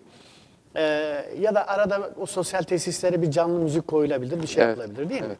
Yani buna dayalı sosyal yaşantıyı insanları gömüldükleri evlerinden çıkarıp böyle rahat bir nefes aldıracak bir fikriyatınız, bir projeniz var mı? Yani şöyle bir düşüncemiz var. Seçildikten sonra sistematik olarak yani belirli periyotlarla işte biliyorsunuz Dersim'de birçok sanatçımız var. Bunlar da sık sık işte bu Dersim merkezdeki işte restoranlarda sahne aldıkları zamanlar oluyor. Biz bunlarla iletişime geçip burada oldukları zamanlar açısından söylüyorum. Onlara Nazımiyye'de de bu imkanı tanımak isteyeceğiz. En azından hemşerilerimizin bir nebze de olsa keyifli vakit geçirebileceği bir durumu yapabiliriz. Bu çok zor bir şey değil. Onun dışında da bir kültür merkezi, hani belediye bünyesinde de olabilir ya da işte atıyorum bugün Kazım Güntaş Kongre merkezi var. Hani yine bir iş adamımız, Nazımiyeli bir hemşerimiz de olabilir. Nazımiyye'de böyle bir yeri hayata geçirmek isterse elimizden gelen bütün çabayı gösterip ona ön ayak olmak için hani cansiperane çalışırız. Böyle bir tesise kavuşursak eğer bundan sonrasıyla ilgili işte atıyorum tiyatro gösterileri de olabilir. Salonun durumuna göre işte bir sinema gösterimi vesaire gibi durumlar da olabilir. Bu hem insanlarımızın birbiriyle kaynaşmasını, dediğiniz gibi sosyal hayata dahil olmasını sağlayacaktır diye düşünüyorum. Burada biraz heyecan duydum. Şunu söyleyeyim. Mesela Almanya 2. Dünya Savaşı'ndan çıktığı zaman büyük Evet. bir yıkım yaşıyor. Evet, Ve kısa zaman içerisinde ülke toparlanıyor. evet, O zaman Alman bir gazeteci dönemin Alman Başbakanı'na şunu söylüyor. Diyor ki evet. siz diyor bir yıkımdan bir savaştan çıktınız. Ülke yerle bir olmuştu. Nasıl bu kadar zaman içerisinde toparlanabildiniz diye soruyor. Alman Başbakanı ona şu yanıtı veriyor. Diyor ki biz diyor her mahalleye bir fırın bir de tiyatro kurduk. Fırından karnımızı doyurduk. Tiyatrodan bilgi donanımını elde ettik. Toplumların kötü gidişatı varsa dönüşümlerinin doğru sağlanabilmesi için sanatın çok büyük bir payı ve rolü vardır. Elbette. Hatta Yılmaz Güney'in şöyle bir sözü vardır. Diyor ki her bağlamanın teline değen her mızrap atom bombasından daha güçlüdür diyor. Ve sanat dostu olan bir başkan olacaksınız gibime geliyor öyle seçildiğiniz zaman. Evet. Tam o noktada mesela bir fikir ortaya atayım. Belki bu fikri ortaklaştırmış oluruz. En azından ki, buyurun. benden de bir fikir gelmiş olur. Lütfen. Ben olsam oraya kuracağım kültür merkezinin adını o Nazımiyye'nin çok büyük bir değeri var. Yani bana göre Türkiye çapında hatta dünya çapında bir değeri var. Çok büyük birden çok değerleri var ama sanat anlamında o kadar büyük bir ismi var ki. Şeyh Gazi. Evet, Şeyh Gazi. Şeyh Gazi Kültür Merkezi olarak kurulabilir değil mi? Tabii ki. Yani bu benim düşümdü. Başkan seçildiğiniz zaman ben bu yörenin diliyle, kültürle, sanatıyla uğraşan bir adam olarak sizden bunu rica ediyorum. Evet. Siz oraya büyükşehir belediyelerini de seferber ederek bir şekilde Seykacı'nın adına yaraşır bir kültür merkezi açmayı düşünür müsünüz? Düşünürüm, şeref de duyarım bundan. Ancak dediğim gibi kısa vadede önceliğimizin farklı olduğundan bahsettim. Hani bu sanatı, kültürü ötelemek anlamında söylemiyorum. Hani daha hayati konuları öncelikle ele alacağız. Biz zaten belirli bir seviyeye geldikten sonra elbette ki bizim önceliğimiz kültür olacak, sanat olacak. Çünkü bu şekilde... Ama onu da ihmal etmeyeceksiniz. Yani götürürken hadi bu burada kalsın da 3 sene sonra kültüre bakacağız falan demeyeceksiniz. Yok, onun çalışmasını da yapacağız ama... At başı gidecek yani herhalde değil mi? Yani hani İhmal gene etmeden herhalde dürüst mesela şöyle bir olmam gerekecek yanılmıyorsam. İhmal etmeden devam edeceğiz ama at başı kadar da birbirine yakın olmayabilir. Mesela Gahan beklemez. Yok, Bak, Gahan bizim zaten inancımızdır, değil tabii mi? tabii. Bize şeyin sözünü de veriyor musunuz? Başkan olduğunuzda Nazımiyye'de kardeşim biz Gahan'ı da sürekli kutlayacağız. Tabii ki. Hoftomalı da kutlayacağız. Kara Çarşambayı da kutlayacağız. Ki siz- Hoftomalı pil, hoftomalı kız filan. Biz bu çocuklarımıza bu gelenek, göreneklerimizi, Kültürümüzü. inançlarımızı Aynen. size herkesin huzurunda söz veriyorum. Ona söz verebiliyorum. Buna sadık Hiçbir kalacağım. sıkıntımız. Evet, sadık kalacağım. Güzel bir söz daha almış olduk. Sizden de biz aynı şekilde bu durumu devam ettirmek noktasında çünkü Gahan gibi özel günlerde hep sizin ekibiniz, sizler Evet, sağ olsun Cafer Evet. Başkan'la da tabii biz irtibat haline geçiyorduk. Evet. Buradan da kendisine o anlamda teşekkür ediyoruz. Sağ olsun. Birlikte 3 senedir orada bunu yerleştirmeye çalıştık. Arayakay Tiyatro Grubu olarak zaten sizin de bilginiz vardır. Evet. Yoğun bir çaba içerisindeyiz. Evet. Şimdi de üzerinde çalıştığımız bir film projesi var. Mıhtar filmi. Hatta Hagen'da bunun başlangıcını yaptık. Buradan gerçekten de katılan sanatçı dostlarıma, Yılmaz Çelik'e, Abidin Biter'e, Ozan Serdar'a, Ali Haydar Can'a, Davul Zurna ekiplerine, herkese emek sarf etmiş, Hüseyin Kocamış dostumuzdan, Zeki abiden, Turabi abiye kadar bize salon vermiş olan Ali Rıza dostumuza kadar Hagen'da. Yani o kadar çok sahiplendiler ki bizi. Sağ olsunlar. İşte bize mesela bu projeyi gerçekleştirmek için büyük bir finans gerekiyordu. Gerekiyor hala. Bu bizim onurumuz ve şerefimiz. Buradan da tekrar söylüyorum. Bu proje benim ağzımdan çıkmışsa, benim adım Yılmaz Canşari ise bunu kesinlikle belki 1 yıl 2 yıl sürebilir ama bu projeyi hayata geçireceğiz. Onun çalışmaları da Avrupa'da sürecek. Yani konserler bu vesileyle burada bir es verip bunu da kültür ve çalışmamız anlamında anlatacağım. Çok heyecanlanacağınız bir film projesi. Gerçekten Mıhtar öyle bir proje. O filmi çektiğimizde şunu söyleyeceksiniz. Ya gerçekten de bizi anlatıyor. Ama bizim de Arayakay olarak dostlarımızdan, insanlarımızdan, Fransa'sından İngiltere'sine, Avrupa'nın neresinde olursa olsun, dünyanın neresinde olursa olsun bu projenin gerçekleşmesi için yanımızda yer almalarını ve bize öneriler getirmelerini. Mesela 200 bin civarında ilk etap, 200 bin euro civarında ilk etapta bir finans gerekiyor bunun çekimi için.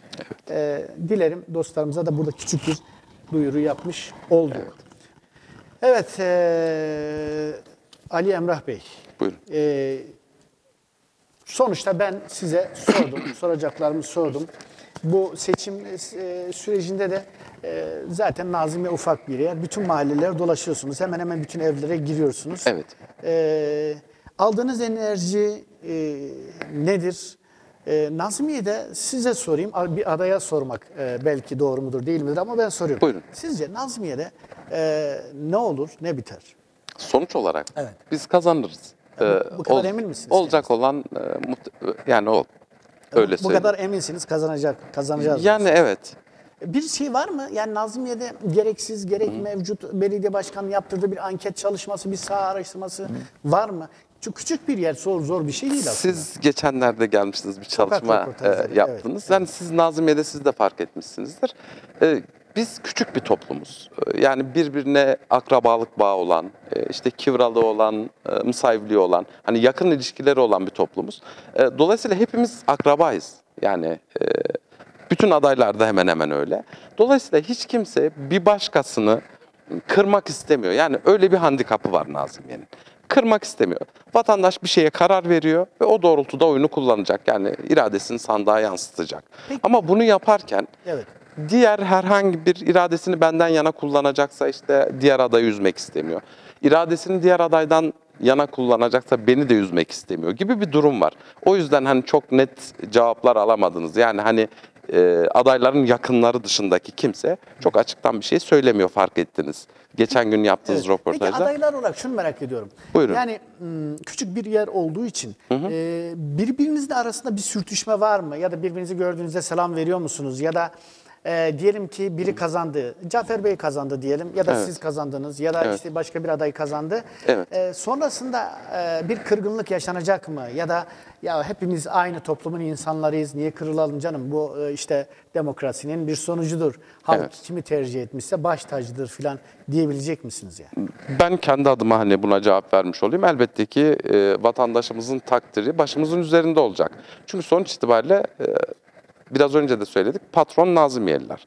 Nazımiyeliler kendilerini temsil etmek üzere birini seçecekler.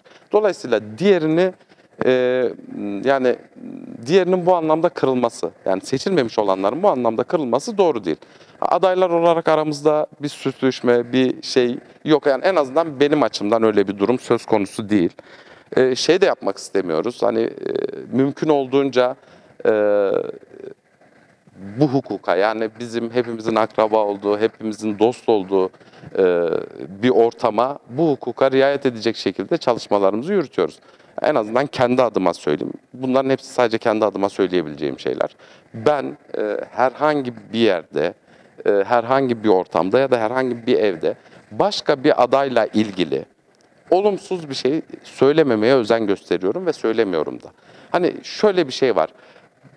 Birinin kötü olması benim iyi olduğum anlamına gelmez. Biri kötü olabilir, ben ondan daha kötü olabilirim. Keza iyilik de aynı şekilde değerlendirilebilir. O yüzden hani bu hukuka riayeten kişisel eleştiriler dışında yapılan işlerle ilgili, yapılan projelerle ilgili ya da beyan edilen projelerle ilgili söyleyeyim. Eleştiriler elbette ki olabilir. Bunlar çok normaldir, hani siyasetin cilveleridir. Ama olayı kişiselleştirmek, ortamı germek, ya zaten küçük bir toplumuz yıllarca bu gerilim, yani 90'lardan itibaren yaşanan halkımızın üzerinde bir gerilim de var. Dolayısıyla hiç ortamı germeden vatandaş sandığa iradesini yansıtacak. Hiç ortamı germenin bir anlamı yok. Gerginlik kimsenin işine de gelmez, Güzel, onu söyleyebilirim. Ben de şunu söyleyeyim. Gerçekten hepimiz aynı toprakların çocuklarıyız. Evet. Bakın aynı toprakların çocuklarıyla millet uzaya gidiyor artık. Yani Aynen. millet, ya Avrupa'ya dolaşıyorsun, gidiyorsun. Yani kimse birbirinin kuyusunu kazmaya çalışmıyor. Buna da gerek yok. Yani biri kazanacak tabii ki. Yani Aynen. halk birini seçecek, öbürü seçilmeyecek. Yani bu Cafer Bey de olabilir, bu Ali de olabilir, Mehmet de olabilir, Hasan da olabilir. Onun için kimsenin kimseye kırılmaması, gücenmemesi lazım. Bak ben burada tekrar ediyorum. Gönül isterdi ki bu masanın etrafında bütün adaylar olsun. Hepsine ben rahatça sorularımı yönlendirebileyim, sorabileyim, cevaplarımı alabileyim. Yani iyilik ne gelirse iyilikten gelir. Bir de şey var mıdır harbiden Nazımiyye'de işte hep böyle kulağıma çalınan şeyler var. Ya adamcılık var, bilmem işte aşiretçilik var. Böyle bir şey var mı? Yani bu çağda hala bu aşılmış mı ya da aşılmamış mı? Çünkü yani İlyas Salman'ın bir lafı var, diyor ki benim en yakın hemşerim babamdır. Önemli olan babam olması değil, adam olmasıdır diyor. Değil mi? Evet. Çünkü önemli olan çalışabilecek, gerçekten dürüst, işte o ilçenin çehresini değiştirecek insanlara ihtiyacımız var. Evet, bu soruma karşılık da ben bir değerlendirme alabilir miyim? Yani var mı yok mu ya da bunlar afaki şeyler mi?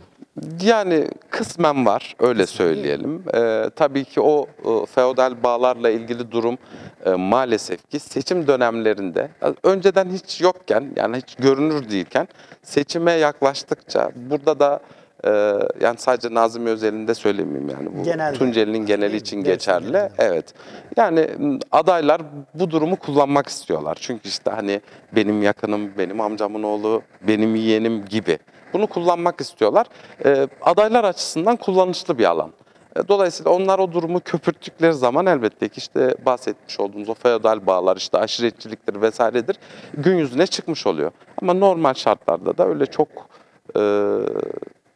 aşiretçilik diye hani tabir edeceğimiz bir durum. Yani feodal bağlar Evet, çok yoğun gözlenmiyor. olmasa da kısmen var diyorsunuz. Evet, Yani. seçim dönemlerinde Evet, köpürtülmesi seçim sebebiyle. Köpürtülüyor. O da ondan kaynaklı bir şey. Bir sorum daha. Buyurun. Seçilirseniz çocuklar için ne düşünüyorsunuz? Çocuklar için Çocuklar ne konumda Nazımiyye'de? Var mı yeteri çocuk orada? yani sayısı az, öyle söyleyeyim. Hatta şöyle bir anlamda da biz çocuklarımızı şanslı buluyorum. Okul mevcutları sebebiyle, yani sınıf mevcutları açısından, yani özel okul statüsünde sınıflarımız var. O anlamda şanslılar. Şöyle bir maalesef handikap var onunla ilgili. Öğretmenlerimiz maalesef Nazımiyye'de işte kalacak yer sorunu gibi, işte atıyorum ısınmayla ilgili çok yüklü maliyetlerde olması, ısınmanın şu anda, kömürün vesairenin. Bunlarla ilgili işte Tunceli merkezden geliş gidiş yapmak durumunda kalıyorlar. Dolayısıyla biz öğretmenlerimize, yani orada çocuklarımızla ilgilenen öğretmenlerimize daha sağlıklı, Nazımiyye'de kalabilecekleri, çocuklarla daha çok vakit geçirebilecekleri bir ortamı tesis etmek istiyoruz. Çünkü öğretmenlerimizin tamamı da canı gönülden işte çocuklarımızla ilgileniyor. Ama kış şartlarında işte atıyorum kar yağıyor, tekrar Tunceli'ye dönmek durumunda kalıyorlar. Hem öğretmenlerimiz hem de Nazımiyye'de şu anda çalışan memur arkadaşlarımız da öyle. Yani çok ciddi bir konut sorunu var Nazımiyye'de. Bunun için de bir çalışma yürüteceksiniz sanırım. Yürüteceğiz. İleriki aşamada belki. Evet, o da kısa vade olmayacak Kısa vade ama. olmayacak bir şey. Kadınlar için ne düşünüyorsunuz? Kadınların psikolojisi ne Allah aşkına? Nazımiye'de yaşayan kadınların yani bir kadın olmak zordur, bir anne olmak zordur. Elbette Onlar ki için öyle. düşündüğünüz bir şey var mı? Mesela bir gül verdiğinizde gördük ki yüzleri gülüyor yani. Evet, Ne olacak? sağ olsunlar.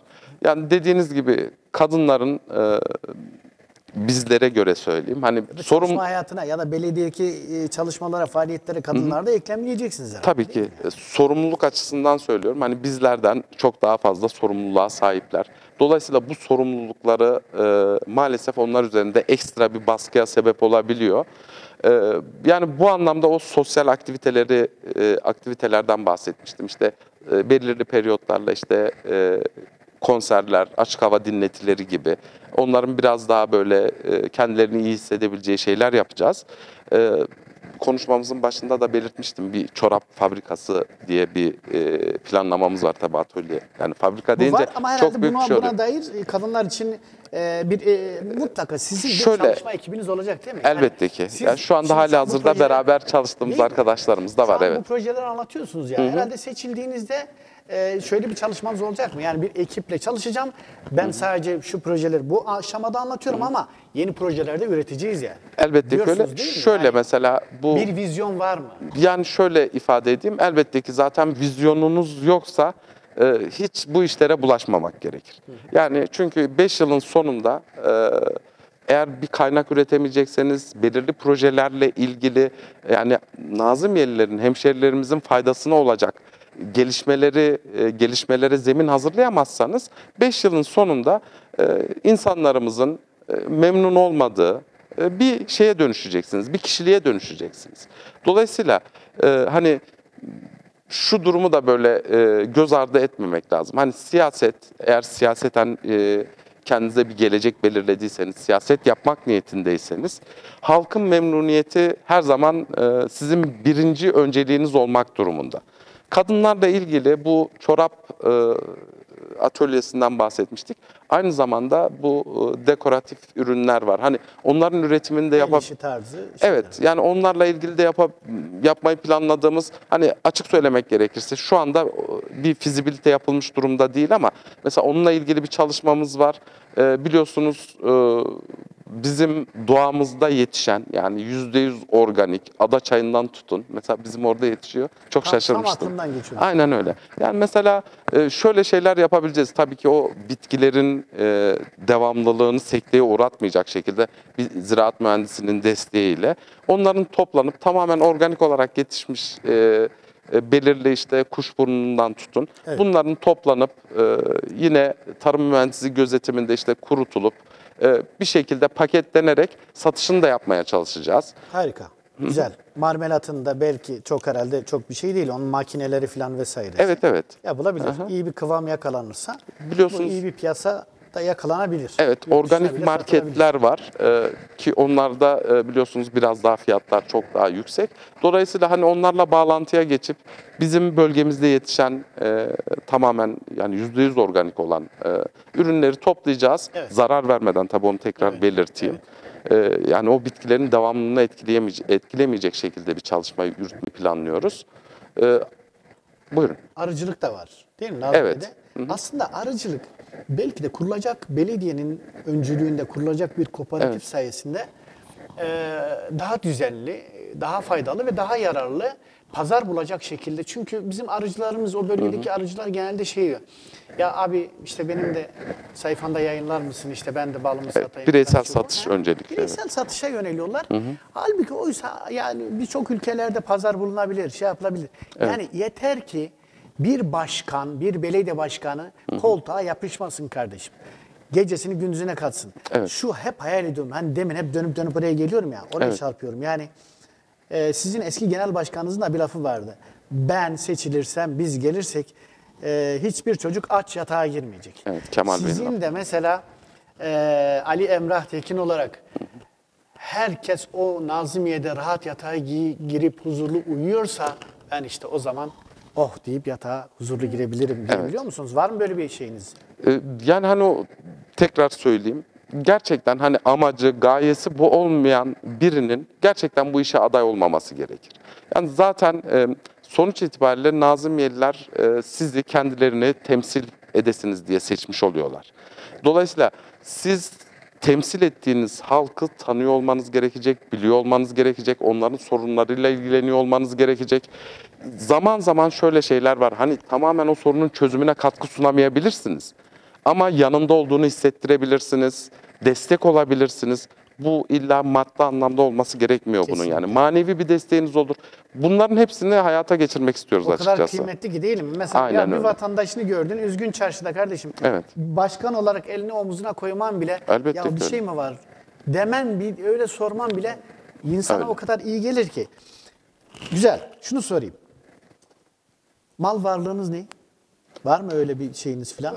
Vallahi herhangi bir mal var. Açıklayacak mısınız? Böyle bir şeyiniz var mı? Ya açıklayabilirim, benim açımdan hiçbir problem yok. Bunu internette ya da medya üzerinden Yok, hiçbir şey yok ya, açıklayabilirim yani, öyle 5 söyleyeyim. yıl sonra mal ki varlığınız ya da mal açıklarım. durumu, onu da açıklarsınız Tabii değil ki mi? açıklarım. Yani Her şeyim şeffaf olacak diyorsunuz Tabii ki. değil mi? Bir arabam vardı, atamadılar. onu sattım. Bu seçimlerde biliyorsunuz ekonomik olarak da bir karşılığı var seçim süreçlerinin. Bir aracım vardı, Opel Astra 2017 model. Onu sattım. Onun dışında işte atıyorum Nazilliye'de dededen babadan kalma işte 4 tane tarlamız var. Açıklayacak mısınız? Kört'te. Tabii. Tamam, Yani güzel. müşteriye olduğum Bizde şeyler yani. Aslında küçük bir yer ama şunu söyleyeyim, çok güzel bir şey. En azından bu bir gelenek haline dönüşür. Yani çok tabii Nazmiye'de bilmiyorum, belki bir belediye başkanının çok kullanabileceği imkanlar ne olur, ne edilir ama olsun. Yani şeffaf olmak her zaman Tabii için ki. çok kıymetlidir, çok değerlidir. Belki de bunun yolunu açacaksınız siz. Tabii ki. Emin olun. Eğer seçilirseniz. Bu arada şunu da belirtmiş olayım. Ben işte memuriyetten biliyorsunuz istifa ettikten sonra aday oldum. Halihazırda zaten kuruma vermiş olduğum var yani, hani mal varlığı beyanı. Herhalde bunu da paylaşmış Paylaşabilirim, olursunuz. Buradan da evet, bunu aha, söyleyeyim. sıkıntı yok. Ben bunu Yani sakınca resmi olarak da- görmüyorum dediniz çünkü ben öyle bir adayım ki her şeyimle ortadayım kardeşim. Evet. Ben de saklı gizli bilmem ne yok. Gerçekten Budur. öyle. 5 yıl sonra da beni böyle göreceksiniz, şu göreceksiniz filan Aynen öyle. diyorsunuz. Bir ceketle geldim, buyum. Bunu söylüyorsunuz. Evet. Evet, yavaş yavaş programın sonuna geliyoruz. Bitireceğiz. Sloganlarınız var mı, bir sloganınız? Güçlü sloganlarınız var mı? Ne diyorsunuz mesela? Ya şöyle aslında bizim için işte adil paylaşım mutlu Nazmiye diye bir sloganımız var. Yani biz belediyenin sunacağı bütün imkanların adil şekilde bütün vatandaşlarımıza eşit ve adil olarak ulaşmasını sağlayacağız. Hiç kimseye ötekileştirmeyeceğiz. Asla. Bu maalesef şöyle bir durum var. Aslında siyaseten belirli ölçüde siyasilerin işine gelen bir şeydir. İşte kendinize karşı bir grup yaratırsınız. Yani Türkiye'nin genel siyaseti açısından da değerlendirsek tam olarak odur. Bir karşı grup oluşturursunuz. Bu siyasetçinin işine gelir. Yanınızdakileri konsolide eder. İşte karşı tarafla ilgili hani hep yanınızdakileri sıkılaştırmaya dönük bir hareket olur. Ama bunun ilerleyen süreçlerde şöyle bir kötü tarafı oluyor. Maalesef insanlar öyle bir seviyeye geliyorlar ki yani o düşmanlık demeyeyim, ona doğru tabiri olmaz. O insanların arasındaki o durum, o stres, öyle tabir edersek daha doğru olacak. O stres belirli bir süre sonra Nazilliye'de hiç kimsenin rahat edemeyeceği, hani Nazilliye özelinde söylüyorum, rahat edemeyeceği bir ortama zemin hazırlamış oluyor. Dolayısıyla biz hiç kimseyi ötekileştirmeyeceğiz. Mesela herkesin hayatını kolaylaştırmak için varız diye de bir sloganımız var. Gerçekten amacımız, gayemiz de bu olacak. Ya şunu merak ediyorum. Mesela Buyurun. diyorum ki kardeşim, çocukken hatırlıyorum, yatılı okula bazen okuldan kaçardık. Çarşı şurası. Bu arada sorayım, kaç adım çarşı? Hiç ölçmedim ama çok yok yani. Tahminen kaç adımdır? Yani bir 100 adım vardır herhalde. Bizim çarşımız 100 adım. Ben buradan söylüyorum. Bizim çarşımız 100 adım. Bu adımları genişletecek misiniz? Yani bakıyorum bitti. Başlamadan bitti. Yani Evet. zaten bu kısır döngü, bu küçük alan bile şu kadarcık bir şey ya. Şu kadar. Yani bu bile insan psikolojikmen çok kötü hissetmesine sebep oluyor. Doğru. Döneyim. Çocukluğumuzda çarşıya indiğimizde güler yüzlü adamlar görürdük, şefkatli insanlar görürdük. Ama şimdi Nazilliye'ye geldiğimde bakıyorum herkesin suratı, zaten ülke genelinde bir surat aslında var filan ama Nazilliye'de böyle gerçekten de Ali Emrah Tekin başkan seçildiğinde çok merak ediyorum. Orada gülümseyen insan sayısı artacak mı? Umarım artar. Sayısını bilmiyorum ama artacağı konusunda söz verebilirim mesela. Çok güzel bir şey. Evet. Peki bir şey daha son olarak kapatacağım artık. Tabii ki, buyurun. Sizin mesela İstanbul Büyükşehir Belediye Başkan adaylarınızdan adayınız Ekrem Bey. İmamoğlu'nun çok konuşulan bir davranışı oldu. Ceketini Kolları çıkarmıştı. Evet. Filan. Sizin de bu tarz bir şeyiniz var mı? Ya ben Nazmiye için filan, yani böyle bazen bunlar slogana bile dönüşebiliyor. Bir hareket bir şeye dönüşebiliyor. Tabii Sizin ki. var mı böyle bir tarz bir şeyiniz? Sizden Şöyle, biz hani Ekrem Bey'in bahsetmiş olduğunuz kollarını sıvadığı şey, biliyorsunuz. Sizde de ceket çıkarma var mı ya da herhangi bir şey var mı ya? Ne yani? Siz Yok, biz ceketimizle Ben diyorum, devam edeceğiz. ceketle Biz gidiyorum. kollarımızı şöyle söyleyeyim, bu işe talip olduğumuzda, hatta talip olmadan önce vatandaşlarımız, hemşerilerimiz, eşimiz, dostumuz, arkadaşımız tarafından faydalı olabileceğimiz düşünüldü. Bu şekilde hani destek olacaklarından bahsettiler. Bu işe eğer girersem arkamda duracaklarını ifade etmişlerdi. Dolayısıyla biz o gün kollarımızı sıvamıştık zaten. değil mi? Evet. Biz Nazmiye için kollarımızı sıvadık diyorsunuz. Evet. Güzel bir şey. Evet. Son olarak eklemek istediğiniz bir şey var mı? Ben Çok kapatacağım. teşekkür ederim. Bir taşımalı doğalgazla ilgili bir durum vardı ama çok vakit almaya gerek yok. Uzun vadede düşündüğümüz bir projeydi. Onun dışında hiç eklemek istediğim bir şey yok. Tamam. Peki. Peki, çok teşekkür ederim katıldığınız için. Ben Ayağınıza çok teşekkür sağlık. ederim. Sağ Misafir olun, var ettiğiniz olun. için, bu fırsatı bana tanıdığınız için. Eyvallah, teşekkür ederim. Onur duydum. Çok bir mukabele. keyifli bir sohbetti. Umarım bizi izleyenler için de keyifli Öyle bir olmuştur. sohbet olur. Değerli MATV izleyenleri, evet şunu söyleyeyim. Bir programın sonuna geldik.